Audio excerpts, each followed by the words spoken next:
तो guys welcome you all in Pioneer. आज हम बात करेंगे मैकेनिकल प्रॉपर्टीज ऑफ सॉलिड की।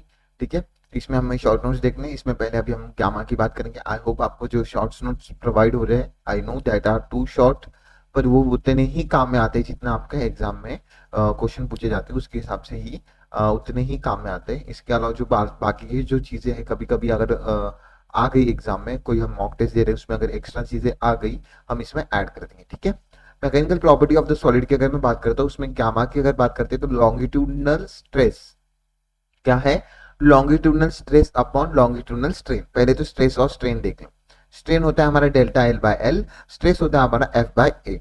उसी तरीके से हमने इसको डाल दिया स्ट्रेस और स्ट्रेन को, ये हमारा फॉर्मूला बन गया गामा के लिए। ठीक है, उसके बाद एफ बाय डेल्टा एल, अगर load upon delta L stress अगर आ गया तो आपका इनवर्सली प्रोपोर्शनल टू जो स्लोप होता है, जितना भी स्लोप आपका होगा उस स्लोप को, और वो स्लोप क्या बताता है आपका? गामा बताता है। क्या बताता है? गामा बताता है। ठीक है, ओके। और ये वाला फॉर्मूला बहुत ही ज्यादा इंपॉर्टेंट है, F by A is equal to gamma delta L by L. बहुत बार पूछ लेता है, इसमें फोर्स पूछ लेता है, कभी कभी गामा पूछ लेता है, हर चीज दी रहती है। ठीक है, गामा हमारा inversely proportional to the temperature है, ये भी बहुत ज्यादा इंपॉर्टेंट आ गया। आई होप सो आपको समझ में आ रहा है किस तरीके से क्वेश्चन सॉल्व कर रहे हैं हम।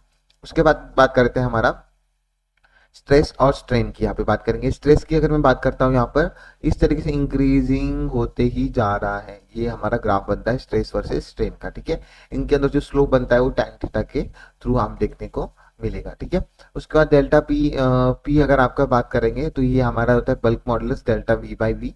ठीक है, डेल्टा वी बाई वी को, या फिर आपका जो है कभी कभी bulk modulus delta V by V मतलब पी इंटू आप क्या कर सकते हो? स्ट्रेन कर सकते हो, पी इंटू स्ट्रेन कर सकते हो। ये आपका फॉर्मूला बन जाएगा पी इंटू स्ट्रेन। स्ट्रेन होता है ना ये वॉल्यूम का, बल्क मॉडुलस इंटू स्ट्रेन, तो आपको यहाँ पे उसका इलोंगेशन मिल जाएगा, इलोंगेशन देखने को मिल जाएगा अगर आपको ये पता होगा तो। ये वाला फॉर्मूला अगर याद होगा तो इंपॉर्टेंट फॉर्मूला। ठीक है, बल्क मॉडुलस वाला।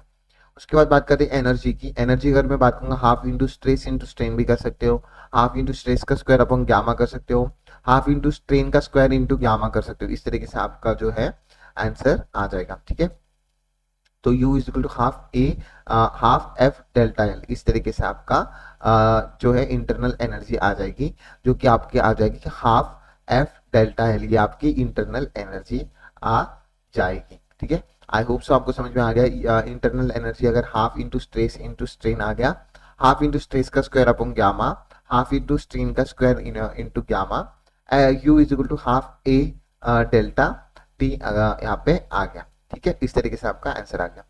अगर एल जाता है तो आपका, अगर इस तरीके का मैप दे रखा है, इस तरीके का लेंथ वगैरह दे रखा है, उसका लेंथ अगर ज्यादा है तो आपका जो है डक्टाइल होता है। क्या होता है? डक्टाइल होता है। अगर लेंथ उसका कम है तो कैसा होता है? ब्रिटल होता है। ये चीज भी आपको याद रखनी है, बहुत बार आ जाता है ये। जिसका लेंथ ज्यादा होता है उसका slope directly proportional to gamma हो जाता है। ठीक है, वो भी आपका यहाँ पे आ जाएगा। और क्वेश्चन के फॉर्म में तो हमने इनके सारे क्वेश्चन देख ही लिए थे। तो इसी के साथ इसमें कुछ भी नहीं है, mechanical property of the solid में ज्यादा इतना कुछ नहीं है। Mechanical property of the liquid में बहुत ज्यादा कुछ है। तो इसमें सॉलिड का मैंने इतना पार्ट जो था इंपॉर्टेंट वो मैंने बता दिया है। ठीक है, तो आपको अगर याद आ जाएगा एग्जाम के समय, इतने अगर फॉर्मूले याद आ जाएंगे तो आगे पीछे कर कर आप कैसे भी कर कर क्वेश्चन को सॉल्व कर सकते हो। तो इसी के साथ आपका जो है mechanical property of the solid यहाँ पे खत्म होता है। ठीक है, thank you so much, see you in next video. Thank you so much guys.